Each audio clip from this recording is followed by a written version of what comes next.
This is a little review of the strategy that we use when we have 4 terms, and that's grouping. And this was from chapter 6, section 1, by the way.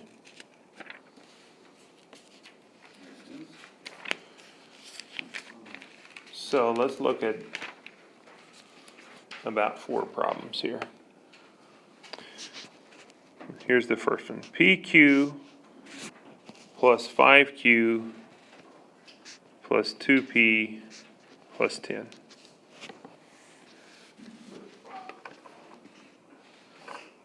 All right, so just like any problem, the first thing we would check for is a common factor, and on this problem there's not one. And we know to do grouping because it's got 4 terms. So we group the first 2, and we group the last 2. Okay. Now, then we just forget about the last 2. We just act like they're not even there. Okay. We just look at the first 2. And we say, what can I factor out of those? Well, in this case, they both have a common factor of Q. Is it 1 or is it okay? Okay. Yes, there's a 1 here. And out of 1 and 5, I could factor out a 1, but that doesn't really help me. And then both of them have a factor of Q. So it's Q, it's not 1. It's 1Q, Okay. which is the same thing as just Q. Okay. Yes. I'm getting, Yeah. Okay. So if I factor Q out of PQ, that's going to leave me with P. Or another way to ask yourself that question is, what would I multiply by Q that would give me PQ? Well, I'd multiply by P to get PQ. And if I factor Q out of 5Q, it's going to leave me with 5. Okay, so I'm done with the first set of parentheses. Now I'll go to the second. Now I'm not worried at all what's in the first 2. They're done. I'm just looking at the second 2. 2P and 10. I'm asking what can I factor out of that? We can take a 2 out. Okay. 2 factored out of 2P leaves P. 2 factored out of 10 leaves 5. Now, in class on the lesson for 6.1, I explained why you can do what we're getting ready to do. So if you missed that explanation, you can come see me sometime and I'll talk through it again. But here's what we can do without explaining to you why at this point. If these 2 parentheses match up, if they're the same, whatever's inside of them becomes one factor in my answer, P plus 5. The other factor in my answer comes from what's outside the parentheses, which I have a Q over here and a plus 2 here. So what we're trying to do is get those 2 parentheses to match up so that we can make this last move and end up with P plus 5 times Q plus 2. So basically, whatever you factor out, That is exactly right. Good thinking. Now, one other little thing I want to look at with you is if you have, actually 2 other things I want to look at with you. Let's say we had this problem, 2xy plus 3y plus 2x plus 3. On this problem, there's no common factor in all 4 terms. Okay, we know to do grouping because there's 4 terms. So group the first 2, group the last 2. The only common factor between 2 and 3 is 1, but I see that both of these terms have a factor of y, so I can take a y out, which is going to leave me 2x plus 3. Bring the plus down. Okay, now let's look at this 2x plus 3, and this is the reason I wanted to show you this problem. You might say to yourself, well, the only common factor between 2 and 3 is 1, and you would be right. So if 1's the only thing you can take out, then take the 1 out. That's fine. Let's take a 1 out here. The reason that's a good move is because that's going to leave me a 2x and a 3 inside the parentheses, which is going to allow my two parentheses to be the same again. So the moral of this story is sometimes the only thing you can factor out is 1, and if that's the case, then factor it out and see if your two parentheses match up. And that can get you to your answer. Okay, one last thing to show you about grouping.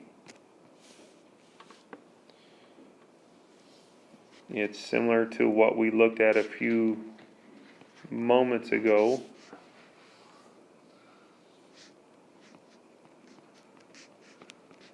This problem has x cubed plus 3x squared minus 5x minus 15.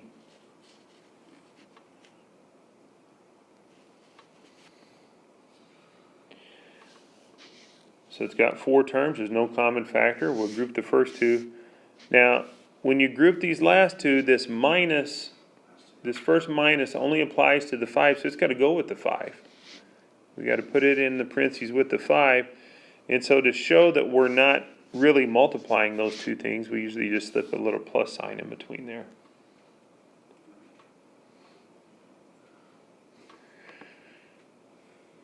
Okay, so looking at the first two, out of x cubed and 3x squared, we can take an x squared out, which is going to leave us x plus 3.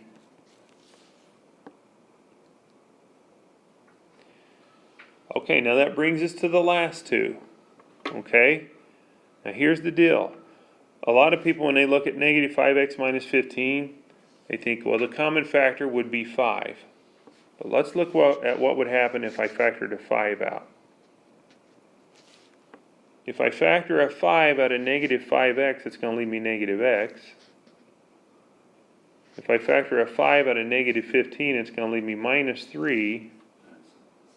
And it's not the same. That's right. I need it to match this first parenthesis. Now, to get it the same, I would need both of these signs in here to flip. To flip both of these signs, what we're going to do is flip the sign on what we factored out. Instead of factoring out a positive 5, we'll factor out a negative 5. Let's see what that does for us.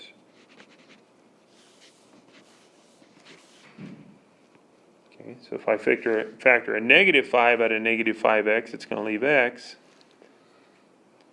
If I factor a negative 5 out of negative 15, it's going to leave plus 3, and now my parentheses do match up. So if you need your signs to switch the sign on what you're factoring out. Here our answer would be x plus 3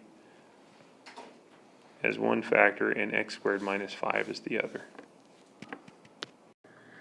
Hey Kenzie, I picked a couple problems out here that hopefully will help you with the homework, and if they don't, then we can look at them in class tomorrow.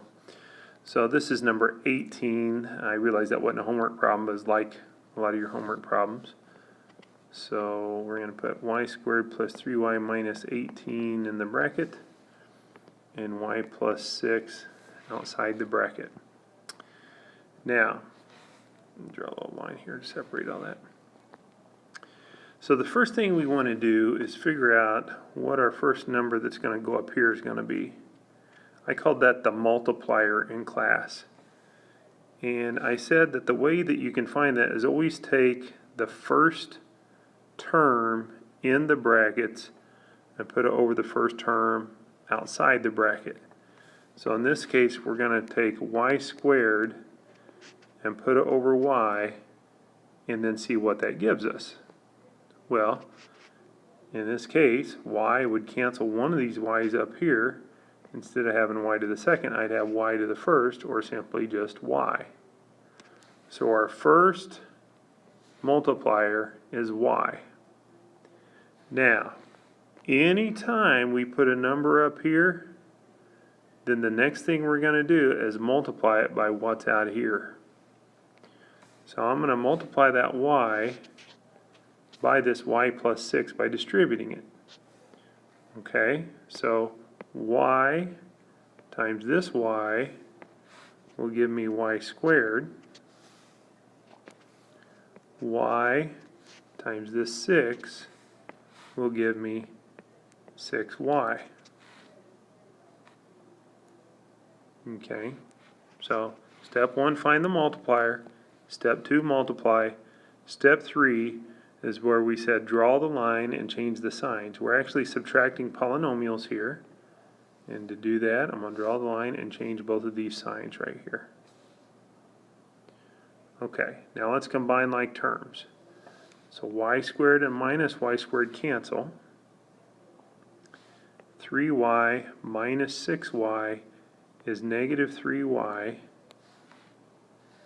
And then we'll bring down minus 18.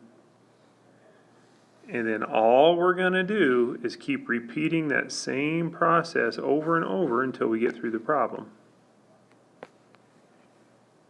Okay, so we need to find our next multiplier that goes up here. To do that, we're going to take our first number, negative 3y here, over our first term out here, y. Negative 3y over y. Now let's think about what that gives us. Well, the y's would cancel, and I just have negative 3. So that's my second multiplier, negative 3. Now let's multiply.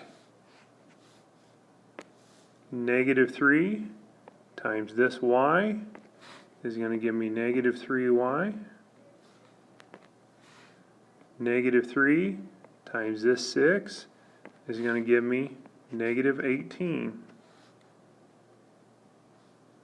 And when I draw the line and change the signs, in this case, the 3y and negative 3y cancel, and the 18 and negative 18 cancel.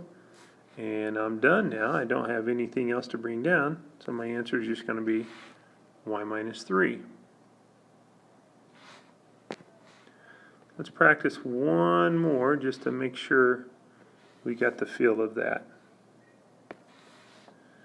So this time 2k squared minus 3k minus 20 is going to go in the bracket. 2k plus 5 is going to go outside the bracket. Okay, so we'll start the same way we always start. The first term on the inside over the first term on the outside. So 2k squared over 2k would have the 2's cancel and one of the k's cancel. This k would cancel one of these and just give me a k. So my first multiplier is going to be a k. Okay, now we're going to multiply that by this 2k plus 5. So k times 2k will give me 2k squared. K times 5 will give me 5k. So we'll draw the line and change the signs. These two cancel.